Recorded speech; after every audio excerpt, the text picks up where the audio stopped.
This is the CRE Weekly Digest by LightBox, a firm transforming the commercial real estate landscape by connecting every step of the CRE process with comprehensive tools and data. I'm Dianne Crocker. I'm here with Manus Clancy. If you're new here, you picked a good week to tune in. For our loyal listeners, we appreciate you being here every week with us. Last week, Manus, we talked about the bizarre paradoxes that characterize the first half. And on this week's episode, as promised, we are dedicating this special 4th of July episode to our mid-year review of the market. But before we do that, Manus, I was out of office the past 2 days, so I'm feeling a little bit like Rip Van Winkle. Why don't you talk us through the developments that happened this week?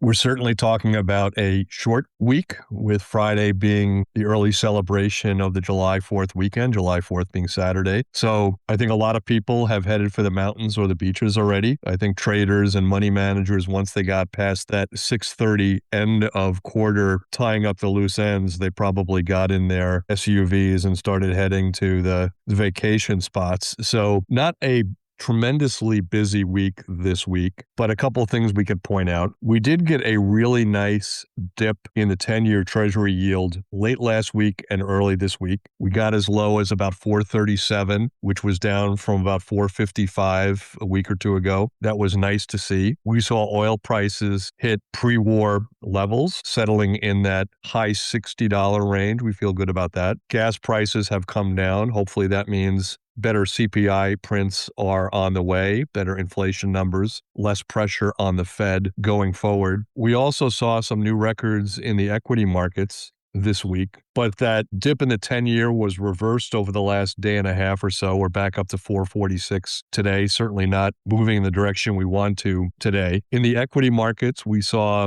more all-time highs, but beneath the surface, some real weakness among the Mag 7, among the Amazon, Google, Meta / Facebooks of the world. Kind of a big sell-off in tech the last couple of days. So the market's moving in two different directions. And then on Thursday, a rare Thursday jobs report. Normally it's the first Friday of every month. This month is going to be Thursday because Friday is a holiday. And so we'll look at that to see if the data can sustain its momentum. Last month, a better than anticipated jobs report. We'd love to see that again for the June numbers. So you didn't miss much, Dianne. I said a lot of words there, but it wasn't anything earth-shattering. Well, I guess not earth-shattering is good news given how the market played out this year. So believe it or not, yesterday was the end of the first half. So I know it's got both of us kind of reflecting back on the first 6 months of the year and thinking about what the second half will bring. So I have a couple things that surprised me about the first half. I'll start, Manus, and then I'm curious about what stands out in your mind. As I think back to New Year's, and then even the NBA Craft Show was in early February, one surprise for me in terms of how it played out was that the January playbook had a shelf life of like 6 weeks. It just seemed like there was so much optimism. Like the Fed had adopted an easing bias. Lender allocations were growing. We were seeing transaction flow coming back. And the story that everybody wrote for this year was, we'll see an improving rate climate and we have rate cuts baked in and inflation will keep cooling. And that was generally the consensus. And then February through June just tore that up.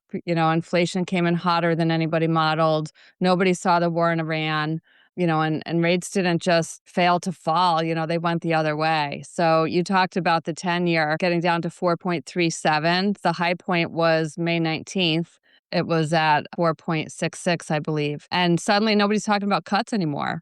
And we've talked about it here that hikes are back on the table for some people, and nobody wrote that scenario in January. So for me, the big surprise was just how quickly those forecasts became obsolete. What's on your list? Well, it does tend to happen. It seems like 3 out of the last 5 years that has been the case. In 2022, it was the war in Ukraine that for a period of time sent oil prices higher and sent people scurrying about wondering what would come next. In 2023, this came later in the year. It wasn't quite as immediate, but it was the failure of Silicon Valley Bank. Last year, it was tariffs. This year, it was the war in the Middle East. And it just seems like these playbooks, you mentioned they get torn up, or this year they got torn up very early in the year. It seems like that has been the norm rather than the exception the last few years, that we come in with sugar plums dancing in our head after Christmas, and by February, all the PowerPoints and PDFs have been, thrown in the trash can, and we're starting from scratch all over again. So I think your point is really well taken. And so what does that mean for us moving forward, Manus? Are you saying that come January 1st, we better point back to this podcast and tell people curb your enthusiasm because the past couple of years were a rough road? The foreshadowing of early next year, I like that quite a bit. If we tape it, we could roll it out again right after New Year's and use that as the cautionary tale. But I want to break down this first part, which was surprises in the first year, into 3 segments.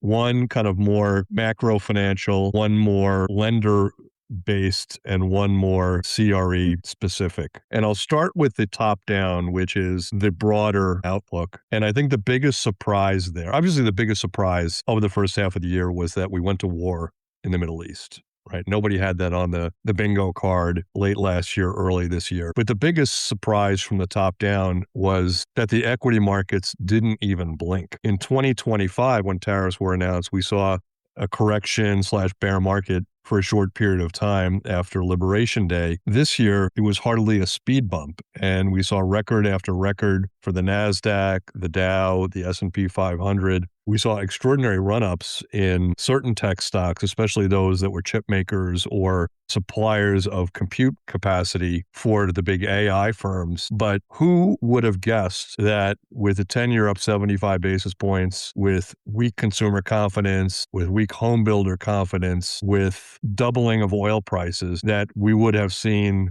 the best quarter and the best half year we've seen for equities in several years? I thought a little bit about equities leading into this. I think the glass half full scenario for equities moving forward is, if oil stays lower, if earnings hold up, consumer spending holds up, all the things that you just mentioned, that should keep investors focusing on earnings and AI rather than what's happening on the geopolitical front. And then, we could see the market even push to new highs. We definitely saw a first half that was led by AI enthusiasm, but we just started seeing concerns rising and doing so in a way that I think looking ahead, I know we're not at the forecast section yet, but that small disappointments could trigger some outsized pullbacks on the equities front. And I think that'll be really interesting to watch in the second half. I do think we're starting to develop a healthy skepticism on how quickly these AI operators can actually turn their models into profit. And I do think that that's a worthy question to ask, considering how much some of these big tech names have run up over the last 6 months. In some cases, it's been doubling, quadrupling, tripling of their share prices. So I am a healthy skeptic at this point in that area. But that was pleasant surprise number 1 for me in the first half. Pleasant surprise number 2 is in the lending area. If you remember, Dianne, we ended last year with people chewing on their fingernails, concerned about PE problems, that the loan issue with PE firms, not the CRE loans, but the corporate loans, the sub-investment grade loans that were being made by PE firms or had been made by PE firms, were not up to snuff, that the lenders had lost their discipline, that losses were going to be sizable. There was a chance that this was going to become systemic. There would be bank losses out there. We saw the share prices of some of the high flyers like Blue Owl and others slide considerably, and redemptions were big. People wanted their money back from all of these big operators. And at this point, we haven't seen any real ramifications from this. Yes, the reputational risk is there, and yes, people still want their money back, but nobody's really talking about systemic anymore. And you won't hear anybody complain about that either. There's one prediction that didn't pan out, but was very positive. And I think another trend while we're talking on the lending front is one that we mentioned in last week's podcast, which is banks got back into the CRE lending game, I think, a lot sooner than anyone expected. The first quarter lending numbers came in. We talked about it last week, and they were way above what the Mortgage Bankers Association is predicting for all of calendar year 2026. And a lot of that was driven by demand for refis on the loans that were maturing. But there's also, I think, renewed momentum just in issuing new loans for originations. And I think that started to rise probably faster than a lot of people expected. So that's another surprise on the upside of the first half of 2026. I'll leave with one last thought on this PE side. And I can't remember where I saw the headline, but it may have been Barron's, although it could also have been the Real Deal or Commercial Observer. I'm not positive, but it was something to the effect of Blue Owl is back. And for me, Blue Owl was, I hate to say it because I don't like to single out negativity, the biggest concern for me, mostly because they didn't have the track record of a Blackstone or a Starwood or a Brookfield. And they had been gobbling up so much market share over the last couple of years that I thought, if there's going to be a problem here, maybe that's where it is.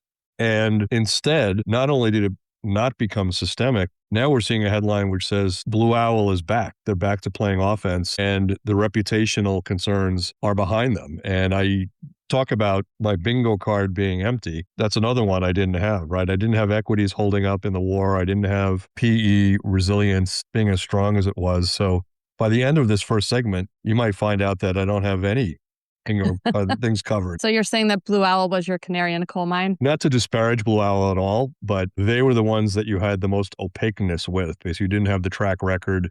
They had been growing so quickly. So kudos to them. They came through the fire and lived to talk about it, right? And good for them. So I'm so happy that this has not become systemic and didn't bleed into the other capital markets.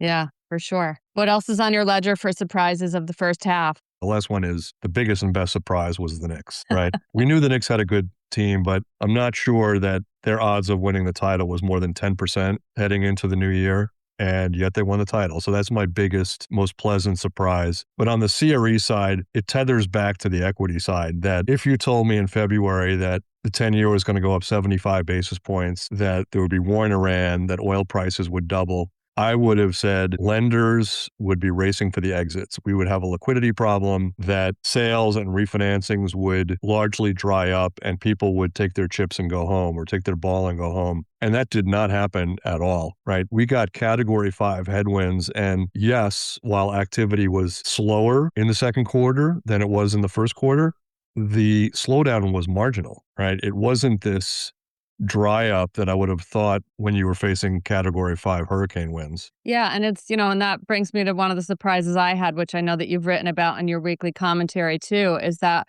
for so many reasons that were completely unforeseen back in January, the commercial real estate market could have seized up. And not only did it not seize up, but the LightBox CRE Activity Index, it's held in the triple digit highs for the first 5 months of the year. I'm sitting here on July 1st when we're recording, waiting for my data points to come in for the 3 prongs of the index to see what June brings us. But January through May, the CRE Activity Index was in the triple digits. It's running higher this year than last year. And it's because we kept seeing more and more property listings coming to market every month. We kept seeing lender demand for valuations being strong, and environmental due diligence stayed active. So that was definitely a surprise on the upside, and something that hopefully we'll see continue through the rest of this year. I'm a little bit surprised. Our listeners know that I am quite bullish on CRE right now.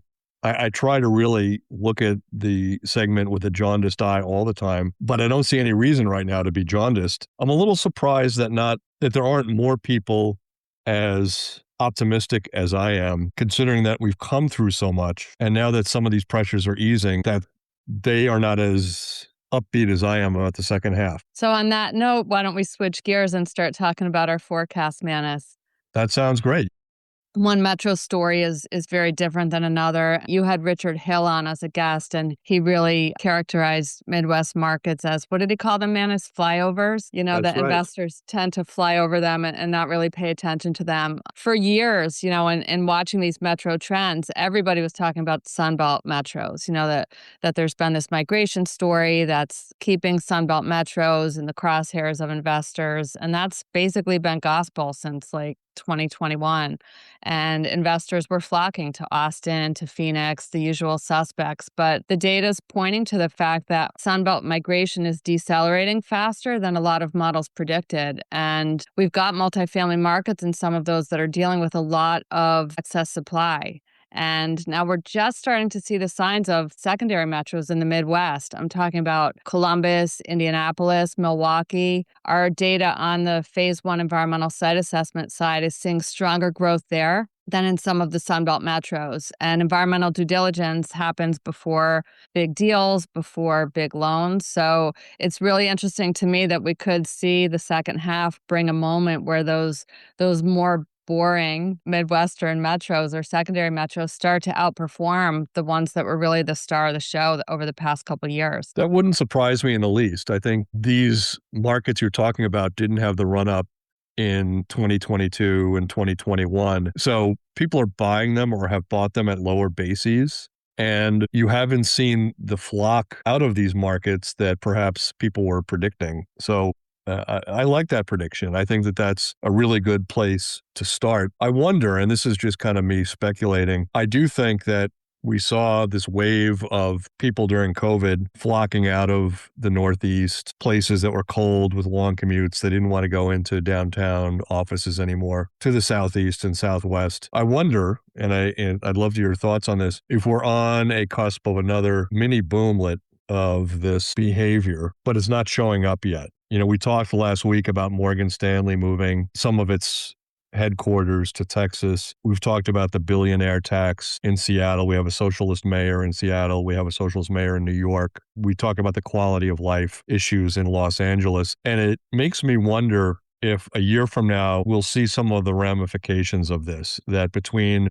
the higher taxes and business leaders wanting to relocate their headquarters for tax reasons to other locales, if that will have a gravitational pull and some of this excess supply we're seeing in the Southeast or Southwest gets absorbed by this. You know, it's probably too early to call this, but there's enough saber rattling among business leaders that we don't want a billionaire's tax. We don't want a higher corporate taxes, right? And if that comes to pass, maybe that soaks up some of the problems in the Southeast and Southwest. Mm-hmm. It could be. And I mean, back to the point I made earlier, I think that's what makes commercial real estate so exciting is that people are always moving around. Companies are always moving around. There are always market forces that are driving those decisions. And for investors, it's, what's the next biggest thing? If one market becomes overcrowded or overvalued, where can I go where it's less crowded, there's less competition, and I might stand a better chance of an ROI on an asset before everybody else catches on. Yeah, I do think it will take time. This is a long game. Firms don't decide in 2 weeks to move. This is like a year-long process for site selection and so forth. But I do believe diversification of headquarters will be the story we're talking about a year from now, 18 months from now. It was a big story 10 years ago with all these firms moving from California and New York to Plano, Texas, and Richardson, Texas, and so forth. And I do think we see another wave of this over the next year. I will bring up an anecdote from this week in the news. I'm not sure if you saw this, that Google founder Sergey Brin, he was an owner of rent-stabilized properties in New York. He ended up selling his portfolio this week for 6 cents on the dollar.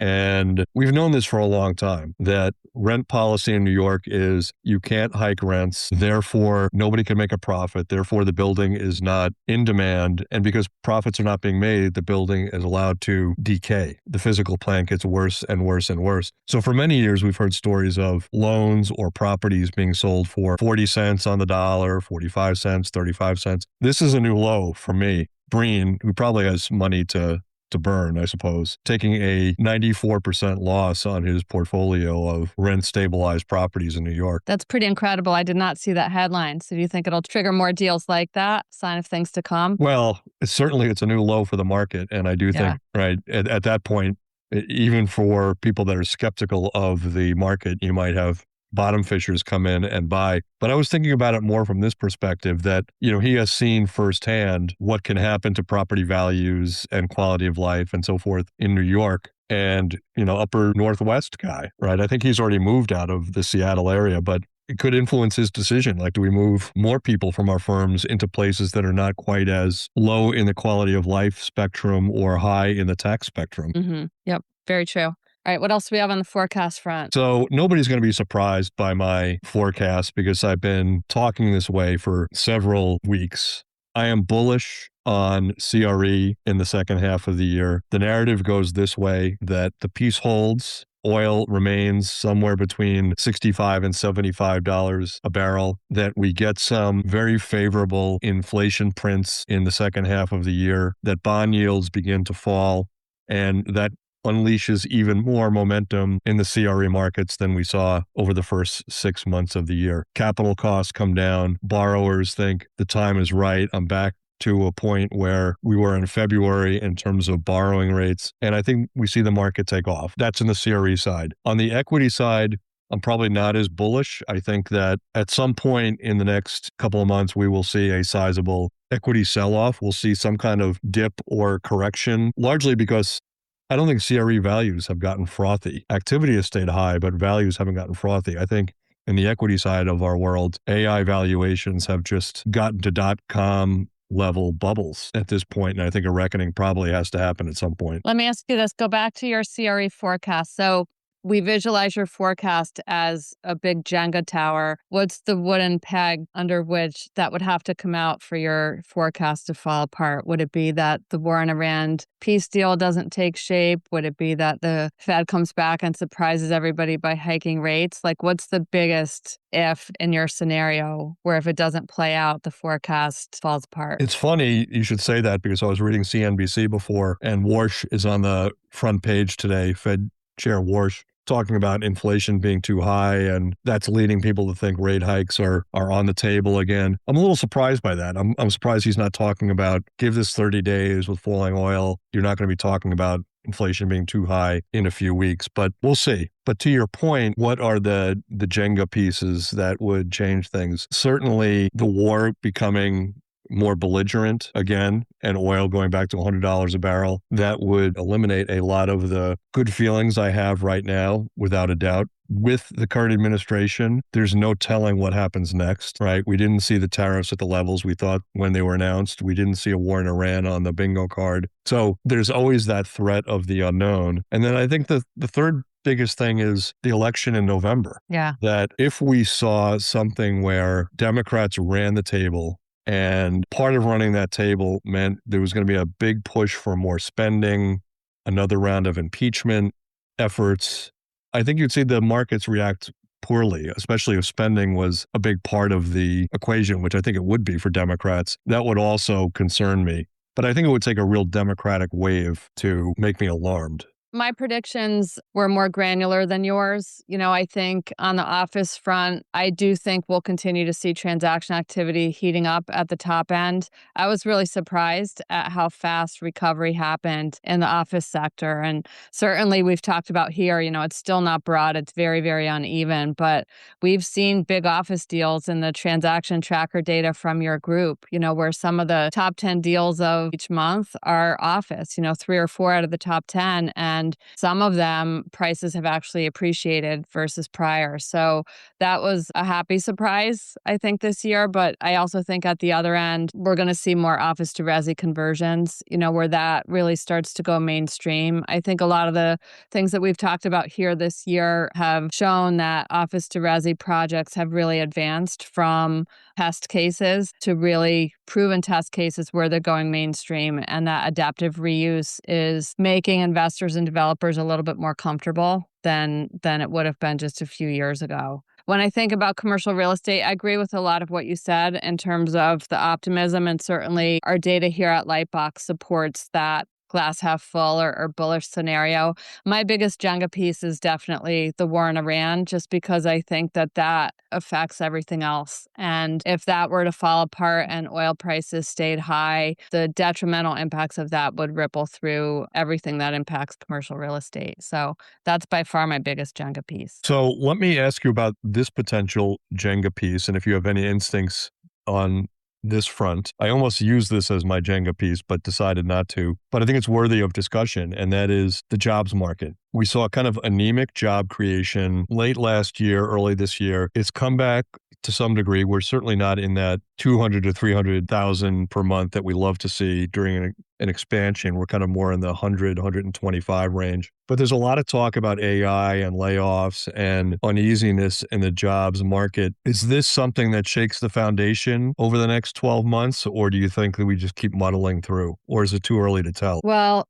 you hit on my second biggest Jenga piece, which is the labor market. And it's because that's really where the rubber hits the road. Our economy needs to see a healthy labor market. We need to see wages increasing. We don't want unemployment to go any higher. And that affects so much. It affects consumer spending, which has been very, very strong up until now. And if we start to see the labor market weaken, then that also helps make a case for a more pessimistic outlook, I would say. But hopefully, the labor market starts to recover. There's so much speculation about the impact that AI could have on the labor market. And there will be pros and cons, but honestly, nobody knows where that will land. Very early in that narrative, for sure. I do think there was a period of time where the fear was outpacing the reality. I think there was a period of time where people thought layoffs would be epic, unemployment would shoot up. I think we are looking at this a little bit more reasonably now. I think that people are understanding that this will take time to play out. And I do think even though expectations have changed and people are realizing this is not going to happen in 3 months, this is a much longer game.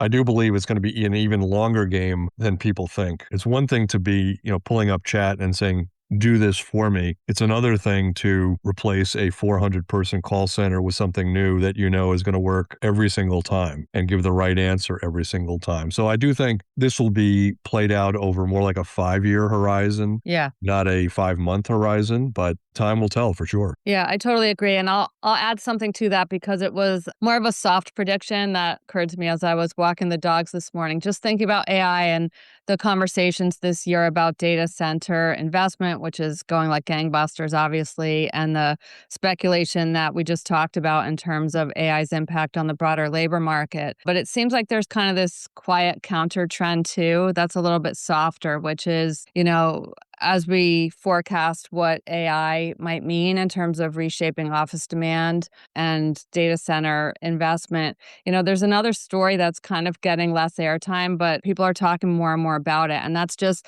that it makes, I think, for a growing hunger for human connection, and being together and collaborating, even if you're just collaborating on what the heck does AI mean and where is it going to take us. And I think that growing hunger for human connection is starting to show up and will keep showing up in the way that real estate is designed, whether it's office, retail, multifamily. I think people are starting to kind of lean into spaces that are built in ways that allow people to gather in a world that's getting more and more digitally isolated. So properties that allow that space and allow that to happen, that's going to be a factor driving commercial real estate investment decisions. I'll take a very, very quick detour here just to get your opinion on this. This has been around for a couple of years now. You walk into a McDonald's, not every McDonald's has this, but some do, and there's the kiosk. And you have to, go to one screen. You got to find, do I want ketchup? Do I want pickles? Do I want onions? To me, it's a hassle. To me, it's a step in the wrong direction. And I really go out of my way to not use operations or franchises or whatever where I have to do this. I want somebody to hear me say, I want 2 cheeseburgers, right? No onions, regular Coke,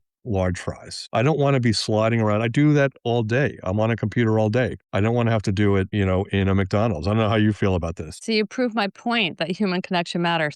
I myself don't consider McDonald's a restaurant, but I will say that when I go into grocery stores and now they have a little scanner that you can take at the front and you go by and, as you're shopping, you scan your own goods and then you pay at the finish. I don't want to do that. I don't want to do self-checkout. I want to go through a line. I want a cashier. I'm old school, but yeah, I'm with you on that front. I just, I don't care for McDonald's. And there's always that one item that doesn't scan. Right? Exactly. So you're still including a human being in this whole process, right? I just want it to be not a screen. I don't want to do this. I will talk about this for 1 second because it does kind of underscore the point I was making with the job market. And again, I'd love to hear your thoughts on this. Here's where I think we're going with AI. And I'm going to paint a picture. And this is not precisely the picture of LightBox, but it's a picture which is kind of metaphorical for companies like us. And today, let's say we have 10, 23-year-olds that are out there collecting and entering data for us and putting it in there, right, in a database to utilize in our products and take advantage of and monetize and so forth. And the thought is AI can do that, and you'll go from 10, 24-year-olds to one, right?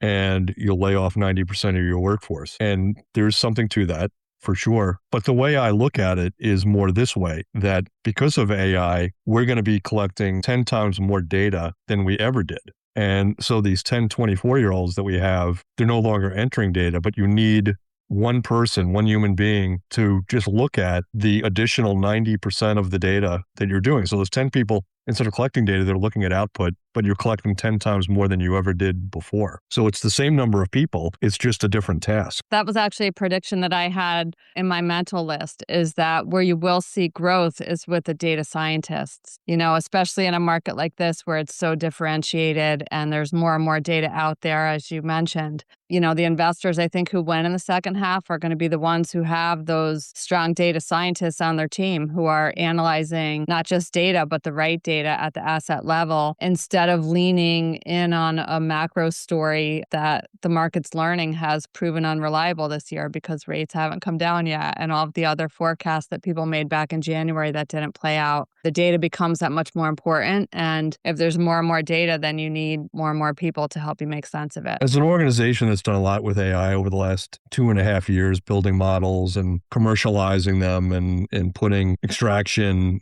software into banks and so forth. I think what we've learned here at Lightbox is you're going to be able to collect 10 times more than you were collecting at any point in history, but you'll never eliminate the need for somebody to reconcile differences. That source A says one thing and source B says another thing, and there'll always be somebody who has to say, which one of these is right? JLL is saying this, CBRE is saying that. And for that reason, I do think that there'll be a hybrid here where you're collecting enormous sets of data, so much more than ever before, but you do need people that can separate the wheat from the chaff when there's conflicts. All right, Manus, let's close out here with a lightning round. 5 things I'm going to ask you to make predictions on. First one, rate cut or hike or none in the second half? One of each. They will mistakenly hike rates at some point soon. Then the wave of lower CPI numbers will come in and we will reverse course. So we'll be back to where we were, but the rate hike narrative will be very short-lived until CPI numbers start coming in lower. Interesting. So I went with a hold, but maybe your hike and then cut levels it out and we wind up in the same place. Maybe it's just recency bias, seeing Warsh kind of ring his pearls about inflation being too high right now.